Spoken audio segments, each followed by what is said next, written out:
அனைவருக்கும் வணக்கம். முருகப்பெருமானுக்குரிய மிக முக்கியமான வழிபாட்டு நாட்களில் ஒன்றாக பார்க்கப்படுவது தான் பங்குனி உத்திரம் அப்படின்னு சொல்லலாங்க. நம்ம நிறைய பேருக்கு பிடித்தமான கடவுளாக இருக்கக்கூடியவர் தமிழ் கடவுள் அப்படின்னு சொல்லக்கூடிய முருகப்பெருமான் அப்படின்னு சொல்லலாம். முருகன் அப்படின்னா அழகன் அப்படின்னு பொருள் இருக்கு. இந்த நாளில் ஏராளமான பக்தர்கள் காவடி சுமந்து வந்து பால்குடம் ஏந்தி வந்து முருகப்பெருமானை வழிபடுவது வழக்கமாக இருக்கும். இந்த நாளில் முருகப்பெருமானுடைய அருளை பெற நம்ம என்ன செய்யணும், இதையெல்லாம் தாண்டி இந்த பங்குனி உத்திர விரதத்தை நம்ம எப்படி கடைபிடிக்கணும், வருடத்துடைய முதல் மாதமான சித்திரை மாதம் எப்படி விழாக்களுக்கு உகந்த மாதமாக இருக்கோ அதே போல தான் தமிழ் மாதத்துடைய கடைசி மாதமான பங்குனி மாதமும் விழா எடுக்கக்கூடிய ஒரு காலம் அப்படின்னே சொல்லலாங்க. இந்த பங்குனி உத்திர திருநாளில் நம்ம எப்படி விரதம் இருந்து கடைபிடித்தோம் அப்படின்னா, நம்மளுடைய வீட்டிலிருந்தே விரதம் இருந்தோம் அப்படின்னா நம்ம குலதெய்வத்துடைய அருளை முழுமையாக பெற முடியும் அப்படின்றதுக்கான முழு தகவலையும் தான் இந்த வீடியோவில் தெரிஞ்சுக்க போகிறோம்.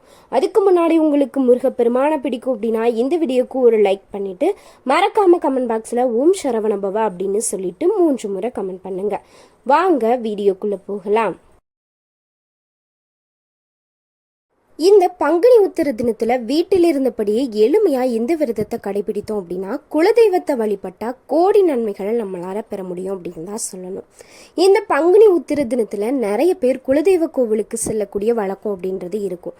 நீங்களும் எந்த தினத்துல குலதெய்வ கோவிலுக்கு போவீங்க அப்படின்னா உங்களுடைய குலதெய்வம் என்ன அப்படின்னு சொல்லிட்டு மறக்காம கமெண்ட்ல சொல்லுங்க.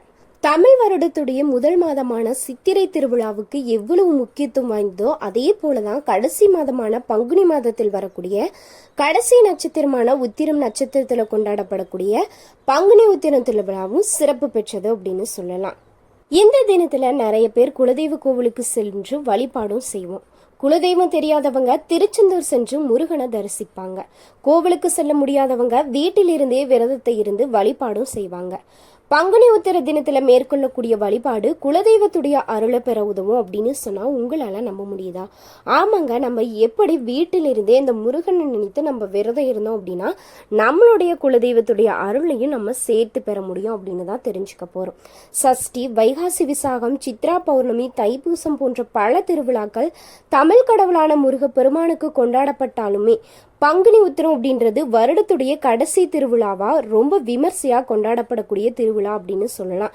இந்த நாளில முழு மனதோடு முருகனை வழிபட்டா வாழ்க்கையிலேயே துன்பங்கள் நீங்கி செழிப்பா வாழ முருகர் வழிகாட்டுவார் அப்படின்னு பக்தர்களாகிய நம்மளால இன்று வரைக்குமே நம்பப்பட்டுட்டு வருது அப்படின்னு சொல்லலாம். குறிப்பா இந்த நாள் முருகன் மட்டும் இல்லாம குலதெய்வ வழிபாட்டிற்குமே உகந்த நாள்னு சொல்லலாம். இந்த நாளில் குடும்பத்தினர் எங்கிருந்தாலும் ஒன்று கூடி தங்களுடைய குலதெய்வ கோவிலுக்கு குடும்பத்தோடு சென்று வழிபடுவது நிறைய பேருடைய வழக்கமா இருக்கு. காலம் காலமா இது நடந்துட்டு வரக்கூடிய ஒரு விஷயம்னு சொல்லலாம். இப்படி சிறப்பு வாய்ந்த இந்த பங்குனி உத்திரமானது இந்த ஆண்டு ஏப்ரல் 10ஆம் தேதி பகல் 2:07 மணிக்கு தொடங்கி மறுநாள் ஏப்ரல் 11ஆம் தேதி மாலை 4:11 மணிக்கு தாங்க இந்த பங்குனி உத்திரமானது முடிவடையுது. இதோட இன்னொரு சிறப்பம்சம் அப்படின்னா இந்த நாளில் தான் பரமசிவன், பார்வதி, ராமன், சீதா, முருகன் தெய்வான இந்த கடவுள்களுடைய திருமணம் நடைபெற்றதா புராணங்கள்ல சொல்லப்படுது. அதனால தான் இந்த நாளை திருமண வைபோகத்திற்கும் உகந்த நாளாகவே பார்க்கப்படுது. இந்த வருடம் பங்குனி உத்திரம் வெள்ளிக்கிழமை வருவதால வியாழக்கிழமை என்று வீடு வாசல், பூஜை அறை இதெல்லாம் சுத்தம் செய்துட்டு மறுநாள் காலை 9 மணி முதல் 10:20க்குள் தீபம் ஏற்றி வழிபடணும். இல்லை அப்படின்னா மாலை நேரத்தில் 6 மணிக்கு தொடங்கி 8 மணிக்குள் உங்களுடைய வழிபாட்டையுமே நீங்கள் செய்துக்கலாம். இந்த பூஜைக்கு தேவையான பொருட்கள் என்ன அப்படின்னு பார்த்தோம்னா பால், தயிர், மோர், சாதம் இதெல்லாம் ஒருவேளை மட்டும் உண்டு. நீங்கள் விரதத்தை இருக்கணும்.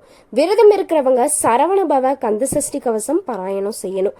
இந்த விரதம் இருந்து வழிபாடு செய்கிறவங்க காலை 9 மணி பூஜையுடன் தொடங்கி மாலை 6 மணி அளவில் முருகனுக்கு பொங்கல் வைத்து உங்களோட விரதத்தையுமே நீங்க முடிச்சுக்கலாம்.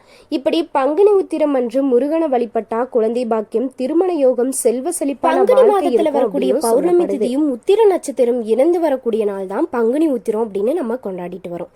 இந்த தினத்துல நிறைய கடவுள்களுடைய திருமணம் நடந்ததால இந்த சுப தினத்துல முன்னதாகவே வீட்டு சுத்தப்படுத்தி பங்குனி உத்திரம் அதிகாலையில பிரம்ம முகூர்த்தத்துல விளக்கேற்றி நீங்க பூஜை செய்யலாம். பங்குனி உத்திர நாள்ல விரதம் இருந்து பூஜை செய்து சிவபெருமான் முருகனை வழிபட்டா குடும்பத்தில் ஏற்படக்கூடிய பிரச்சனைகள், திருமண தடைகள் போன்றவை நீங்கி வாழ்க்கையில நல்ல நேர்மறையான மாற்றங்கள் அப்படின்றது நம்மளுக்கு கிடைக்கும்னு ஆன்மீக மெய் அன்பர்கள் சொல்லியிருக்காங்க. பங்குனி உத்திர சுப தினத்துல கோவில்களில் சிறப்பு பூஜைகள், திருவிழாக்கள், தேரோட்டம் இதெல்லாம் ரொம்ப சிறப்பாகவே நடக்கும். குறிப்பா முருகன் கோவில், சிவன் கோவில்களில் இந்த நாள் ரொம்பவே விமர்சையா கொண்டாடப்பட்டுட்டு வரும். அதோடு கோவில்கள் உள்ள திருக்கல்யாணம், அபிஷேகம், சிறப்பு தீபாராதனை போன்ற நிகழ்ச்சிகளுமே நடக்கும் அப்படின்னு சொல்லலாம். இந்த உத்திர நாளில் ஏதாவது பிரச்சனை இருக்கிறவங்க, திருமண தடை இருக்கிறவங்க தான் இந்த விரதத்தை இருக்கணும் அப்படின்னா அப்படியெல்லாம் கிடையாது. பங்குனி உத்திர விரதத்தை யார் வேண்டுமானாலே இருக்கலாம். சிறியவர்கள் முதல் பெரியவர்கள் வரை எல்லோருமே இந்த விரதத்தை இருக்கலாம். இந்த நாளில் பக்தர்கள் நிறைய பேர் முருகனுக்கு காவடி எடுக்கக்கூடிய வழக்கம் அப்படின்றது இருக்கு. இந்த நாளில் திருப்பதியில் இருக்கக்கூடிய புஷ்கரணி உள்ளிட்ட புனித குளங்களில் நீராடினா மறுபிறவி ஏற்படாது அப்படின்னு பத்ம புராணத்திலேயே சொல்லப்பட்டிருக்கு. இந்த மாதத்தில் வரக்கூடிய பௌர்ணமியும் உத்திர நட்சத்திரம் இணையக்கூடிய நாள் தான் பங்குனி உத்திரம். தமிழ் மாதங்களில் 12வது மாதமா பங்குனியும், 27 நட்சத்திரங்களில் 12வது நட்சத்திரமா வரக்கூடிய உத்திரமும் நட்சத்திரம் இணைந்து வரக்கூடிய நாளை தான் பங்குனி உத்திர திருநாள் அப்படின்னும், இது முருகப்பெருமானுக்குரிய முக்கிய வழிபாட்டு நாளாகவும் பார்க்கப்படுது. இந்த பங்குனி உத்திர விரதம் இருக்கிறவங்க பகல் பொழுதுல சைவ உணவா சாப்பிட்டு இரவுல பால், பழம் இல்லைன்னா எளிமையான உணவை சாப்பிட்டு உங்களோட விரதத்தை நீங்க ஆரம்பிச்சுக்கலாம். அதிகாலையில எழுந்து குளித்துட்டு வீட்டையும் முருகன் படம் இருந்துச்சு அப்படின்னா, இல்லை முருகனுடைய சிலை வைத்திருந்தீங்க, முருகனுடைய வேல் வைத்திருந்தீங்க அப்படின்னா, இது எல்லாத்தையுமே சுத்தம் செஞ்சுட்டு உங்களுடைய வீட்டு வாசல்ல கோலம் போட்டு வீட்டோட பூஜை அறையில முதல்ல நீங்க விளக்கேற்றணும். முருகனுடைய விக்கிரகம், வேல் இதெல்லாம் வச்சிருக்கிறவங்க பால், பன்னீர், பஞ்சாமிர்தம், சந்தனம் உள்ளிட்ட பொருட்களால் எளிமையான அபிஷேகத்தை நீங்க செஞ்சுக்கலாம். இது எதுவுமே எங்களால் செய்ய முடியாது அப்படின்னா சுத்தமான தண்ணீரில் சிறிது மஞ்சள் தூள் சேர்த்து அதை கொண்டு அபிஷேகமும் செய்யலாம். முருகனுக்குரிய சிவப்பு நிற மலர்களால் முருகனை அலங்காரம் செஞ்சுக்கலாம். இல்லை அப்படின்னா முருகனுக்கு வாசனை மலர்கள் அப்படின்னா ரொம்ப பிடிக்கும். அதனால நீங்கள் இந்த வாசனை மலர்களை கொண்டு நீங்கள் அலங்காரம் செஞ்சுக்கலாம். இதெல்லாம் செய்ய முடியல அப்படின்ற பட்சத்தில் எளிமையாக நீங்கள் வெற்றிலை பாக்கு 2 வாழைப்பழம் மட்டும் வைத்து நைவேத்தியமாக வைத்துமே வழிபடலாம். முருகப்பெருமானுக்குரிய கந்த சஷ்டி கவசம், கந்தர் அலங்காரம், திருப்புகள் இது எல்லாமே நம்ம பாராயணம் செய்துக்கலாம். இது எதுவுமே தெரியாதவங்க மனதுக்குள்ள ஓம் சரவணபவா அப்படின்ற மந்திரத்தை எத்தனை முறை சொல்ல முடியுமோ அத்தனை முறை நீங்க சொல்லி வழிபடலாம். நாள் முழுவதும் உபவாசமாய் இருந்து வேண்டுதல், குறைகள் என எதையும் சொல்லி முறையிடாமல் முருகனுடைய நினைவுல தான் நீங்க இருக்கணும். உங்களுடைய வேண்டுதலை ஒரே ஒரு முறை மனம் உருகி முருகனிடம் சொன்னா போதும். நீங்க அன்றைய தினம் விரதம் முடித்துட்டு குளித்துட்டு மாலையில் அருகில் இருக்கக்கூடிய முருகன் கோவிலுக்கு சென்று தரிசனம் செய்யலாம். முருகன் கோவில் இல்லை அப்படின்னா நீங்க சிவன் கோவில், பெருமாள் கோவிலுக்கு கூட சென்று வழிபடலாம். ஏன் அப்படின்னா அன்றைய நாள்ல தான் இவங்களுக்கெல்லாம் திருமணம் நடந்ததால பங்குனி உத்திரமும் இவங்களுக்கும் உகந்த நாளா சொல்லப்படுது. மாலையில கோவில்ல தரக்கூடிய பிரசாதத்தை சாப்பிட்டும் நீங்க உங்களோட விரதத்தை முடிச்சுக்கலாம். முடிஞ்சவங்க அன்று இரவு பால், பழம் மட்டும் சாப்பிட்டு நீங்கள் உங்களோட விரதத்தை முடிச்சுக்கலாம். இல்லை சாப்பாடு சாப்பிடணும் அப்படின்னா அதில் எந்த தவறுமே கிடையாது. நீங்கள் கோவிலில் கொடுக்கக்கூடிய பிரசாதத்தை சாப்பிட்டு கூட உங்களோட விரதத்தை நீங்கள் முடிச்சுக்கலாம். விரதம் இருக்கக்கூடிய அந்த சமயத்தில் அன்றைய நாள் முழுவதும் உங்களுடைய குறைகளை சொல்லி கடவுளிடம் புலம்பிக் கொண்டிருக்காம முருகா நீயே துணை அப்படின்னு நினைத்து முழு மனதோடு அவரை சரணடைந்து விடணும். விரதத்தை நிறைவு செய்யும் போது மட்டும்தான் நம்மளுடைய வேண்டுதலை அந்த முருகப்பெருமானிடம் முன் வைத்தோம் அப்படின்னா கட்டாயம் ஓடோடி வந்து முருகப்பெருமான் நம்மளுக்கு உதவி செய்வார்.